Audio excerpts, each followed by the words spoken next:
forward into our lesson today, can we all just humbly admit that there may be some things about America that we just don't know? Can we humbly admit that there may be some things about America that we've been taught that just simply aren't as we've been taught? And if we can make this admission with humility and with love for our future, we can be ready to make a better day for future generations. Samuel Adams said this: "No people will tamely surrender their liberties nor be easily subdued when knowledge is diffused and virtue is preserved."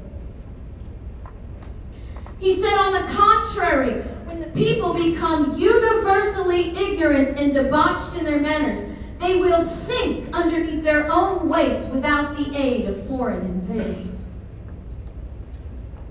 Anybody believe that we've lost more liberty in our own hand in the last 2.5 years than we have in the last 150 from foreign invaders? It's not a Democrat-Republican problem. It's not a liberal-conservative problem. It's a knowledge problem. It's a wisdom problem. It's a virtue problem. We don't need to find political saviors. We need to find an internal courage that can only come through knowledge. Samuel Adams also wrote, "When we tamely suffer a lawless attack upon our liberty, we encourage it, and we involve others in our doom."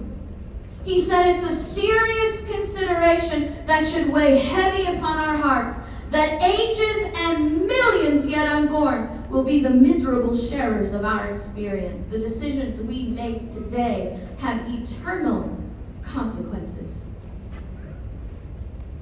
And when we act without knowledge, we make mistakes that are avoidable. So I want to show you today,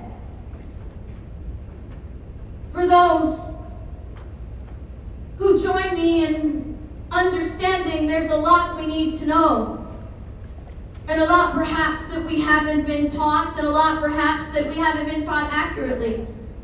I want to bring you to some very, very fundamental basics. And I mean fundamental basics.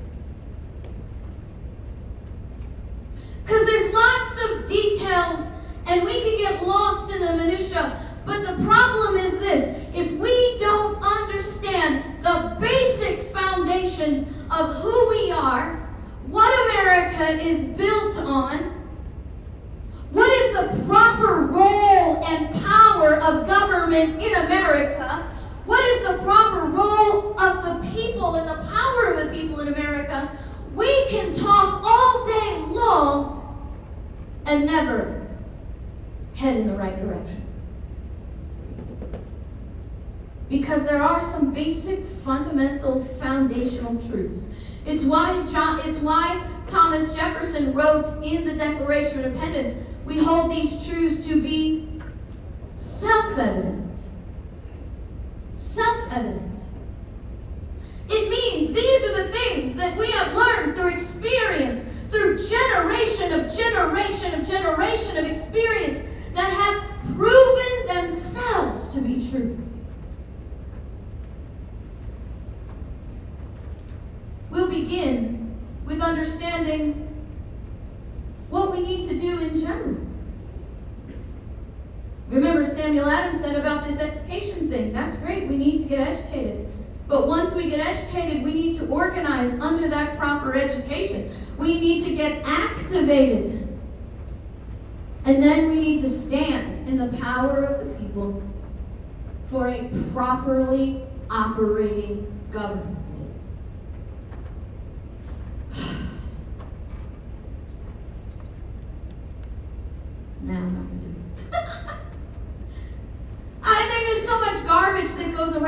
I think this kind of truth terrifies people.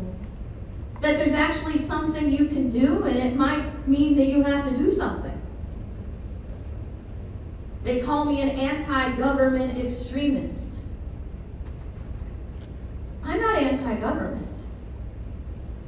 I'm in favor of law-abiding government. I am opposed to lawless government. And the last time I checked, the Constitution of the United States is called what? The supreme law of the land. And I got this crazy idea. If I'm expected to obey the law, then so should people in the government, right? Can I get an amen? So where do we begin with the education process, since that's number one? The understanding has to begin with the proper role of government. As Samuel Adams said, we have to begin with understanding how it's supposed to work. So what is the proper flow of authority? How does that work? Liberty is what America was built on. This is John Adams. He wrote in 1765, "Be it remembered that liberty must at all hazards be supported." Notice he didn't say health care, or national security, or social security. He said liberty must at all hazards be supported. We have a right to it derived from our Maker. But if he had not, our fathers have bought and purchased it for us, at the expense of their ease, their estates, their pleasure, and their blood. The prize was liberty, but it comes at a price. And when you stand early and you stand often, that price is minimal. But the longer you avoid the requirements of liberty, the more dear it will cost its generations. So in liberty, what do we know about liberty? We know that liberty and freedom are not the same thing. We should know anyway. Freedom is the ability, or the freedom, if you will, to do whatever you want. I am free to lie. I am free to steal. I am free to murder. We must recognize that we all have the choices, the opportunity to make those choices. Now, we will suffer the consequences in a civil society for making those choices, but we must admit that we have those choices. That is not liberty. Liberty, as I teach the younger kids, is a simple mathematical representation. Liberty equals freedom plus morality. The recognition that we are created free to do whatever we want, but there are some things we will not do because they are wrong. If you want to boil down the essential element of liberty, it's self-governance. The ability to self-govern. The ability to know I am free to do whatever I want as long as I do not harm the rights of another. And it makes a very interesting relationship between government. When you understand that liberty is the ability to self-govern, because the more liberty you have, the less government you need. The less liberty you have, the more government you need. They're all completely in the same relationship. When you have more government, you always have less liberty.